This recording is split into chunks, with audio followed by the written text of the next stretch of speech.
జగన్ రెడ్డి మొసలు కన్నీరు కారవటానికి నిన్న విజయవాడ నగరంలో పట్టుమని కొన్ని నిమిషాల్లోనే ఓదార్పు కార్యక్రమాలు చేసి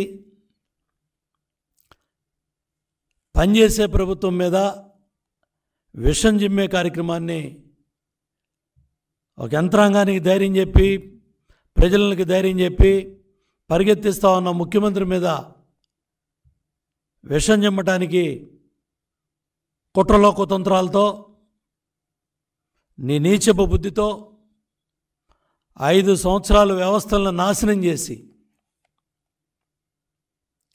బుడమేరు డైవర్షన్ ఛానల్కి 37,555 క్యూసిక్ల వరద ప్రవాహాన్ని కృష్ణానదికి తరలించటానికి 464 కోట్లతో చంద్రబాబు నాయుడు గారు టెండర్లు పిలిపించి పనులు మొదలుపెట్టి దగ్గర 150 కోట్లు ఖర్చు పెడితే 5 సంవత్సరాల జగన్ రెడ్డి పరిపాలనలో వైసీపీ ప్రభుత్వ పరిపాలనలో పనులను నిలుపుదల చేసి పక్కన పెట్టి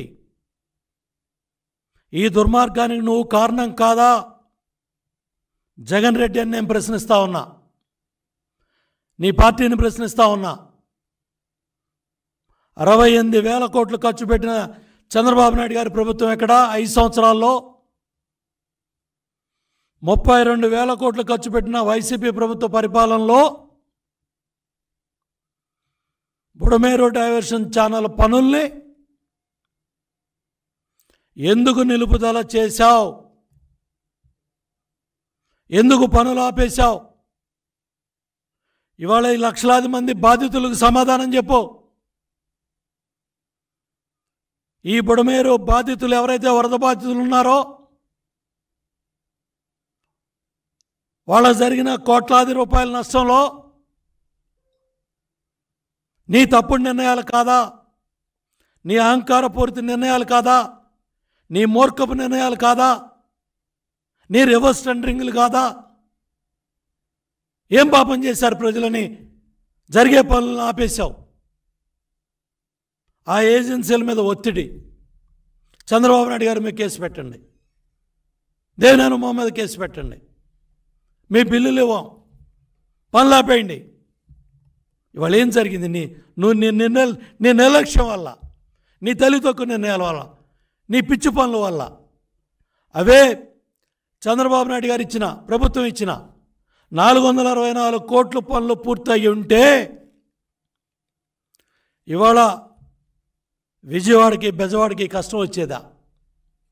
ఇవాళ సింగనగరం కావచ్చు, అటు మైలవరం కావచ్చు, ఇటు విజయవాడ సెంట్రల్ నియోజకవర్గం కావచ్చు, ఈస్ట్ నియోజకవర్గం కావచ్చు, అటు పెనమలూరు కావచ్చు, గన్నవరం కావచ్చు, డెల్టా ప్రాంతాల్లో ఉన్న ఇటు గుడివాడ కావచ్చు, పామర కావచ్చు, కైకలూరు కావచ్చు, అన్ని నియోజకవర్గాల్లో బుడమేరు వరద బారిన పడి అటు రైతాంగం లక్షలాది ఎకరాల్లో పంటలు దెబ్బతిన్నాయి.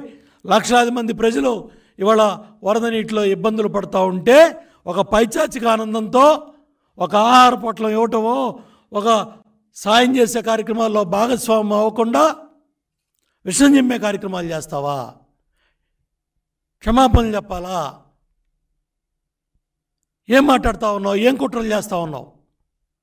ఇవాళ ఆ ప్రకాశం బ్యారేజ్ దగ్గర ఉన్న బోట్లకు కూడా నీ పార్టీ రంగులు కనపడతా ఉన్నాయి. 4-5 బోట్లు వచ్చి అంత వేగంగా ప్రకాశం బ్యారేజ్ని తగిలే కార్యక్రమాన్ని కళ్ళ ముందు చూసాం. ఇవాళ తీయటానికి కూడా వందలాది మంది అక్కడ పనిచేస్తూ ఉన్నారు.